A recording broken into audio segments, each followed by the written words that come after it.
Giolenta la giassa, e il grio è quella bestia coi cornetti, che, goleale tutte lavorate, che ga la sega su per i scarletti, e che in quel posto gadocoe risade.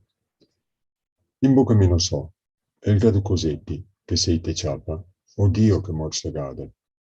L'è nero un par mica con dei gialletti, non dorme quasi mai nelle nottade, e per sto moretino in primavera, ve canta il suo gri sul bel par verde, con la paietta in ginocchia per terra.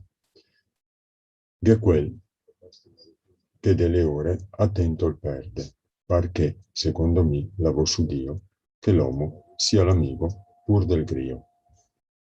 Spero che vi sia piaciuta, è una poesia molto vecchia e quindi anche nel nostro dialetto, il dialetto è un po' cambiato, ovviamente, e si fa molta fatica a leggere il dialetto di qualche anno fa. Grazie per l'ascolto, arrivederci.